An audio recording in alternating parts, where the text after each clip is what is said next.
Hello there, you absolute legends. Emma McElhinney here with Piss Off Perimenopause and the musings of a bullshit queenager. I am here to ruin your misconceptions about perimenopause, fat loss, and kick midlife in the face. So if you think your 40s are a drag, think again. Because every week I am going to be stripping down the myths about perimenopause. I'm serving you raw, unfiltered truths about your health and smashing misconceptions about fat loss. And a whole lot more. So if you thought you knew midlife, you don't know the half of it. Aging is inevitable, but getting old is a choice.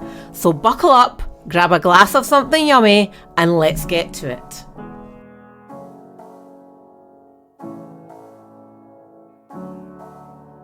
Hello, good morning. How are you? I hope you're having a lovely, what day is it today? Wednesday morning. Hope you're having a wonderful Wednesday morning.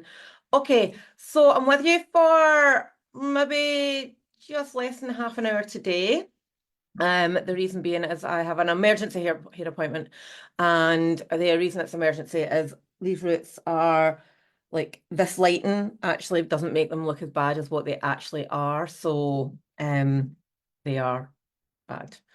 Right, okay. What we have today, we're going to talk a little bit about identity. You've heard me talk about identity a lot over the last 5 weeks, and identity is such a fundamental part of what we do as humans. Our drive, motivation, and action is driven by two things: identity, i.e., who we are, and our purpose. What are we here to do? Right. So that's going a bit deep, but that's psychology. So yeah, our biggest drivers are our identity and our purpose in life. So if we don't feel that we have purpose, we don't thrive. If we don't know who we are, if we don't fundamentally know who we are, or more importantly, who we actually are striving to be, we'll never get shit done, basically, is that in summary. So if you are here live, give me a wee notification so that it comes up. And if you're catching me on replay, just put a wee hashtag replay. I am recording this because I'm actually going to publish it as a podcast, because it is super important. And I think this is the bit where people really don't get. This is my USP, essentially, my unique selling proposition. So it's not just calories, it's not just exercise, and I will beat the drum of that until probably I die, quite frankly. But anyway, this is, of all the things that I teach, this is my absolute favorite bit because it goes, when I first started training, when I first started this journey. So for those of you that don't know my background, I worked as a head of department in a telco company. So my background was kind of projects and change, digital change, cultural change, blah, blah, blah, change. And when I went back to work after maternity leave, I was overweight. I felt really unhealthy. I really didn't love who I was. My identity had changed because I'd become a mother. I was no longer Emma, whose core identity was being part and parcel of this department that was running teams, etc. I was a mum. And not only that, my physical self had changed. So our physical self was a huge part of identity. Didn't recognize who I was in the mirror, didn't like who I was as a person. I had lost all confidence. I wasn't standing up for my team. I had some asshat stakeholders.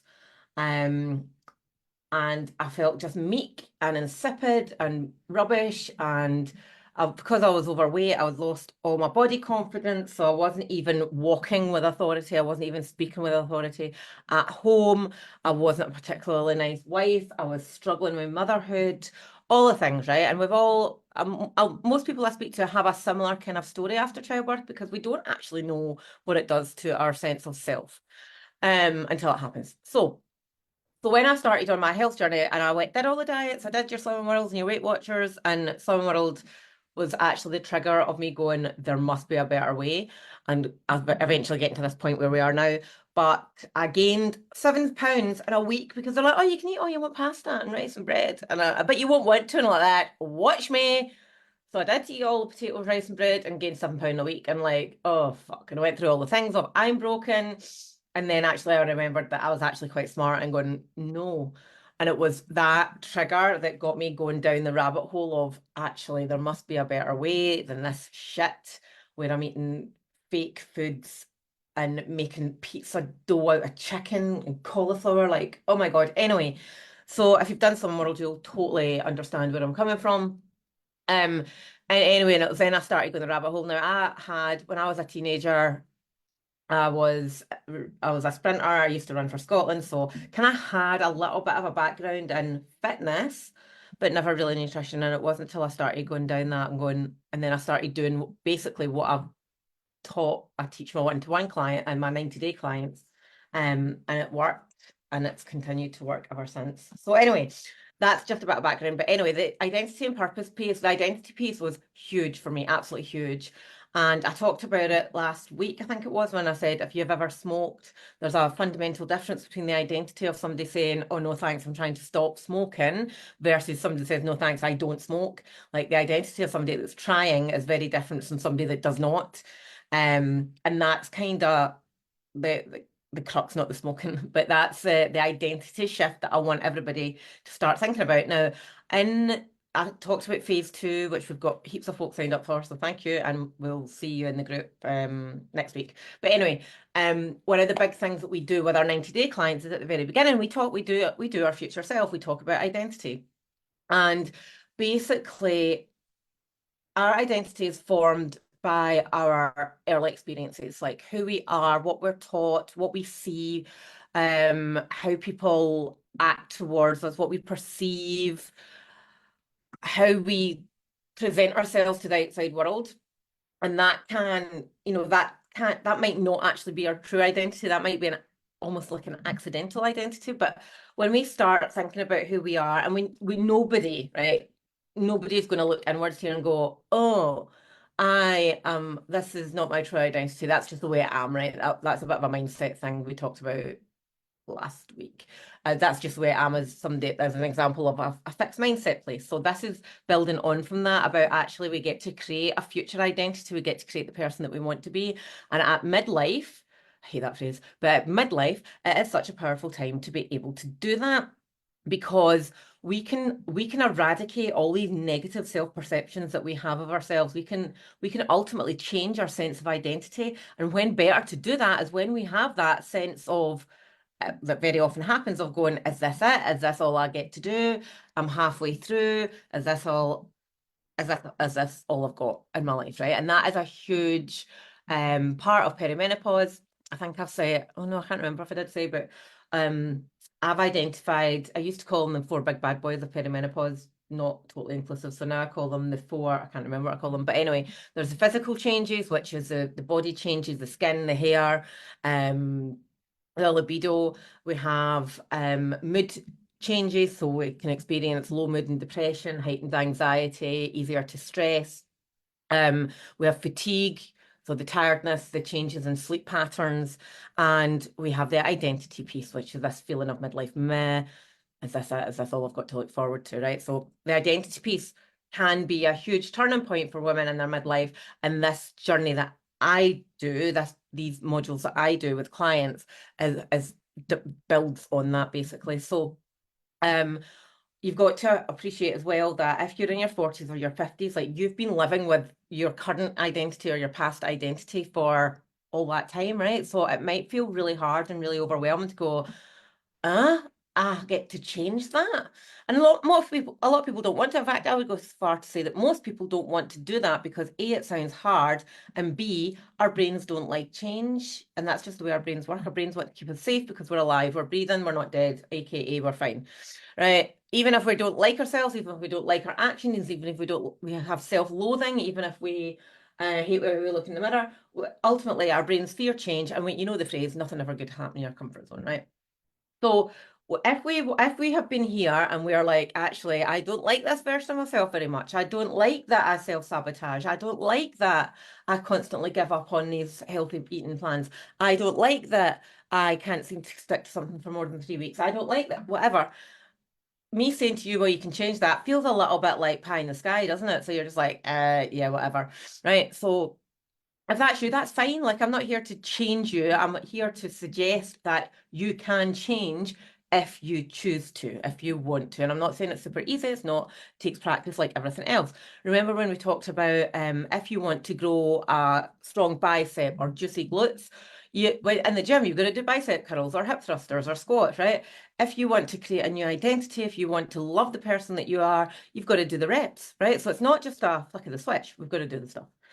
And if you think about most women that I work with, most women in my audience are really naturally self-critical. We have this inner critic, the inner witch, that tells us that we can't do something, that supports this feeling of, oh, well, you can't do it. If you could have done it, you'd have done it by now. I mean, you're too long in the tooth now. You can't teach an old dog new tricks, all that kind of stuff, right? So we invite that inner critic in and we invite them to stay. And actually, we don't have to do that. We can actually challenge that inner critic. We can actually challenge and say, do you know what? You're not welcome in here anymore, right? And there's there's a physical thing that I like to do. And if you're watching this um on YouTube or on podcast or on Facebook, whatever, you'll see it. But if you can't, if you're just listening, then just visualize what I'm doing. So if you go and look in the mirror, or if you fuck up something, right? What is it you say to yourself? You're normally quite critical, like, oh, you did that, you fucked it up, you can't do it, blah, blah, blah.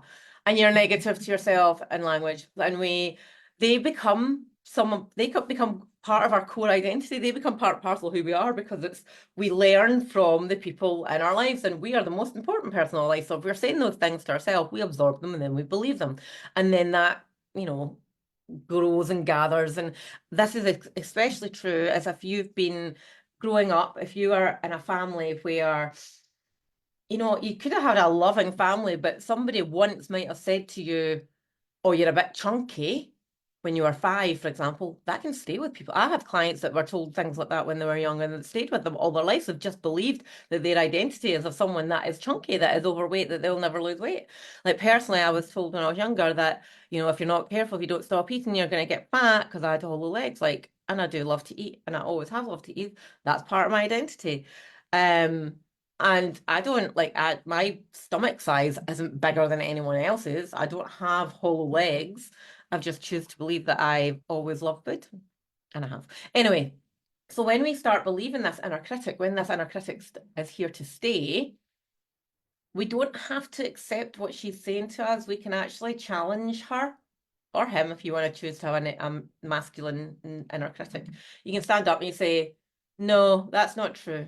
I don't believe that. So when you, like a simple way of looking in the mirror and you're calling yourself fat or lazy or whatever, is challenge it and say, no, that's not true. Like I do a wee shake of my head. Shake my head. No, that's rubbish.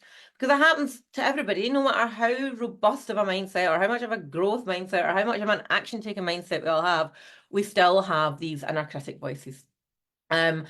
So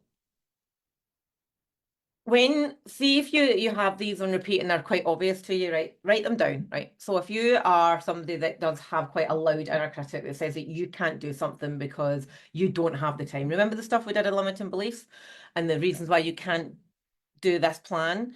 They are likely to be the things, right? So write them all down. Start with you can't or you are or whatever. Look at them and imagine that was a third party saying that to you. Imagine that was your friend saying that to you. You would not accept that, would you? You would look, I want you to take a good hard critical look and go, well, that's not true. That's not true, Emma. That's not true, Emma. Okay, Emma, that might be a little bit true. Do you like that? Do you want to continue having that as part and parcel of your life? Hell no. Right, we're going to change these things.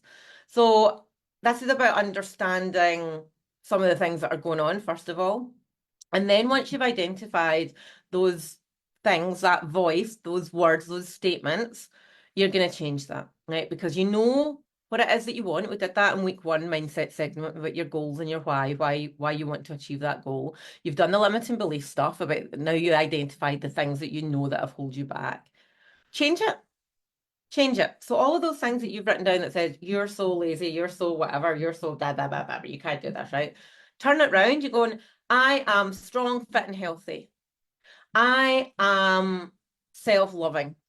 I am basically just write the opposite. So instead of where it says you are this, you're changing that to I am this.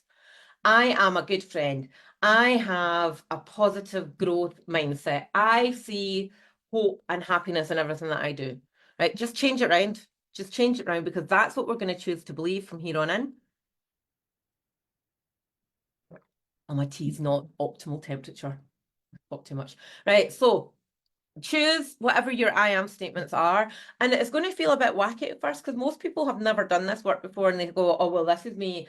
Oh, look at me at the big I am, etc., etc. No, this is just self-acceptance, self-worth, self-love. This is not the being the big I am or having the massive big ego. Ego is anyway, which is another book. Oh, if I've got time, I'll talk about that book. Anyway, so when we start recognizing who we want to be and strengthening our real sense of self with this more of a companion with a kind attitude, when we're more patient and open with ourselves, that's where we're going to start growth. So instead of always battling and from a place of negativity, we're going to start supporting ourselves from a place of kindness. And yes, we've all got flaws. It's not about saying that you don't have flaws. We all have flaws. It's fine. We all have shortcomings. We all have like, I can be a moody bitch. I can be bossy. Like these are all things, but it doesn't have to be to the detriment of your identity, right? To the detriment of the type of person that you are. It's not what you're going to be known for. Yeah. So you've done your negative you are statements, you've changed them, reversed them into positive, kind, I am statements. Now it's time to, this is where it can get a bit hard, right? You might have heard the phrase, you are the average of the top 5 people you spend the most time with. I don't even know who came up with that. I think it was Jim. Well, I remember hearing it from Jim Rohn, who is like one of the OG motivational speakers, and I have got he's dead. But I love him. And if you are an audio book listener, if you've got a credit, go and download the Jim Rohn library. It's like, I think if you were to buy it, it's like 40 quid or something, but you can get it for a credit. That man's voice will change your life. Like there's a presentation, a workshop thing that he did. I think it was in the 60s or the 70s, might even have been the 50s, and it's about changing your philosophy. That's what this is. But if you listen to that, it's much more powerfully presented than I could ever do it. But anyway, if you are surrounded by 5 people who see the negative in themselves, they see the negative in the world, they're critical of everything, they can be destructive, not in like kicking bins over, but the negative language, the actions, the alcohol, the drugs, the poor food choices, the lack of exercise, the constantly watching negative things in news. I've got a cheat because I'm completely obsessed with true crime at the moment. When we are surrounding ourselves with people like that, we are absorbing those behaviors. So there might be times if you are keen to go on this journey of this, like becoming the best version of yourself, becoming the person that you want to be, sometimes we have to take a really good hard look of who we're surrounding ourselves with and go in, do they support the person that I want to be? And this is really painful. This is really hard. I stepped away from an entire group of friends once I'd started this self journey, like my own journey. And whilst didn't say like I don't want to be friends with you anymore, I just had to step away from the environments, step away from the being around the people. Still friends with strong acquaintances, shall we say, and we share past experiences, but not friends anymore. Because of that reason, they didn't get it. They were saying things like, "Oh, you've got really boring since you've gone this route," and it's all because I wasn't ruining myself partying every weekend. Right, that stuff had to stop in order for me to become better. That stuff had to stop. And I've made no bones about the fact that I'm not teetotal. I still eat shitty foods. I still go out for meals. I do not live a life of quinoa and kale and filtered water day in, day out, but I have maintained a really healthy relationship with food. I have maintained a really healthy, supportive, loving relationship with myself. And from a mindset point of view, not perfect by any stretch of my imagination, but I am certainly less negative. I'm certainly less destructive. I'm certainly less I'm more open to change. And I have done some scary ass batshit things in that journey just because I've chosen to take that life of, I can rather than, oh, I can't, and not have a life of fear. But anyway, so we get to create the people around about us that can support that. Now, this can be really challenging when, somebody in your family, your partner, somebody very close to you, a parent can actually be your saboteur. They can actually be the person that is the negative that's always telling you that you can't do things. And it's very common for clients of mine to have mothers who have been negative towards their bodies all through their life, or negative towards like, maybe not negative towards them, but being very like diet culture-y, and that has embedded themselves. So just be very mindful that this stuff can be quite difficult. And I'm not saying you have to ditch everybody in your life if they're not supportive of your goals, but start hanging around or finding people who you share more meaningful goals with, or who are more encouraging of the work that you want to do. And that's why, my bigger client group, I get a lot of feedback in there. It's like, it's just nice to be around people that get it, that understand why you're doing what you're doing. Okay. Recognizing the power that you have is, we think we're powerless. We think we have no control over our cravings or our actions or our habits, and we absolutely do. And when we are challenging this old sense of identity, we kind of get this resistance internally, because our inner critic always has the loudest voice. And at first, it's going to feel uncomfortable. So if you're like, I don't love this, I don't love where I am now, I don't like this person that I've become, I don't want to be here another 40 years feeling this way or acting this way. I want to be the healthy person. I want to be the active person. I want to be the one that other people look to and go, she's got her shit together. How is she doing that, right? See, at first, it's going to feel really hard. It's going to feel really uncomfortable. As I say, there's going to be resistance, and most people without the support are going to just not give up, but just going to go, that's too powerful. I don't know how to deal with that. And we almost have to grieve this previous person of ourselves, but I want you to remember that you're not a child anymore. You are an adult. You are capable of making different decisions. You own your choices. You are empowered to do whatever the fuck you want, quite frankly. And if you choose to shift your sense of identity, you can do that. Yeah, it's not easy. Yeah, it's going to take work, but you can do that. And when you start challenging all these negative old thoughts, all these old actions, the more you do it, the easier it gets ultimately. So what I want you to think about here is the future version of you. Who do you want to be? Write down, get a bit of pen, get a bit of pen, get a bit of paper, get a pen, and write down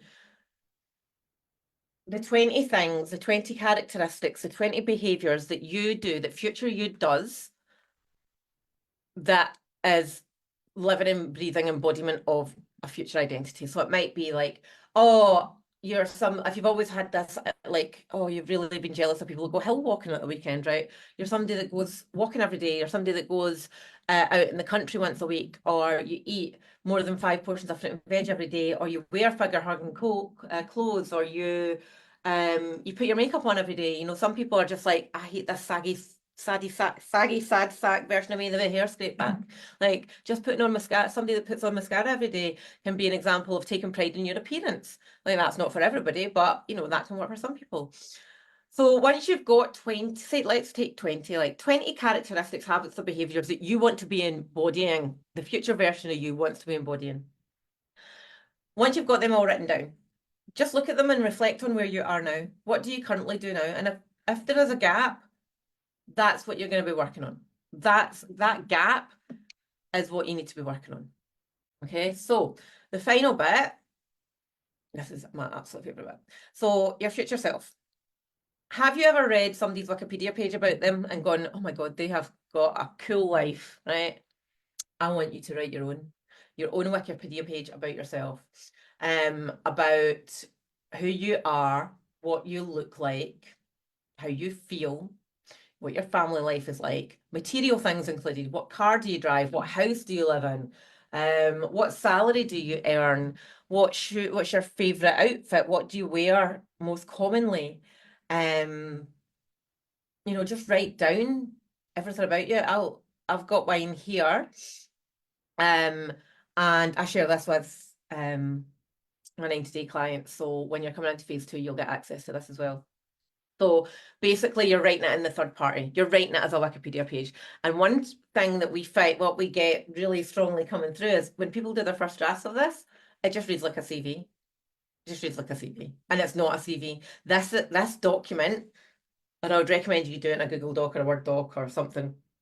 This should make you feel excited and give you butterflies in your stomach, right? This is all the thoughts and the goals that you've ever thought about having, but kind of going, oh, well, that's never going to happen. Never going to happen, right? You know, thinking about like this, the one that I've got for myself, I did the first draft, maybe, I can't remember, 2018, maybe, 2018. And it talks in there about how I am a health, fitness, and wellness specialist. I'm an entrepreneur, and I have not just one business, that I have 2 businesses. And one of those businesses is about mentoring and supporting other health coaches, right? I had no clue how I was going to do that back in 2018. And it's only really been this year that I have been doing it. And when you create this future self of yourself and you start taking action on it, so you read it every day, you let it absorb into your subconscious, your action taken was then going to take you to your future self. And that's the only way we're going to create that future identity, right? So I bought this book over to show you because this is where all this came from. It's a book called Psycho-Cybernetics, and it's really, really powerful. It's like tap into the power of your subconscious mind to improve self-image, learn how to use your positive past, set up and achieve goals, rational thinking, blah, blah, blah, blah, right? So I want you to go and do that work. Write your 20 you statements about the negative things, turn them into reverse of I am, positive things, affirmation-y type things, and I want you to write your future self. That's it. That's all I want you to do. And that's, for those of you that are going into phase 2, this is a non-negotiable. Well, for all of you, it's a non-negotiable because it's part of the 6-week program, but I'm not your mum. You can do what you want. So for those of you coming into phase 2, you'll get access to this stuff in week 1 anyway. But for everybody else, it is so powerful. I cannot underestimate the power that this will bring to your life and how exciting it feels, and just the general all-round feeling of accomplishment. When you look, I remember looking back on it, I hadn't read it for a wee while, and I looked back on it, and I was like, oh my God, that's happened without conscious thought, because I had been absorbing into my subconscious this future Emma, and the decisions and the actions that I was taking were embodying that version of myself. And the only way you're going to get to be that version of yourself is to do the actions that that version would do in the here and now, so that we're not just constantly sitting and waiting for the universe to do its thing. We have a part to play in that. We have to work towards that. So I hope that's helped you today. I'm going to pin this to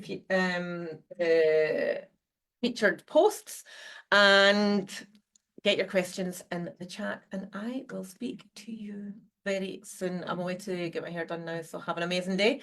And yeah, do the reps is my final words. Speak to you later.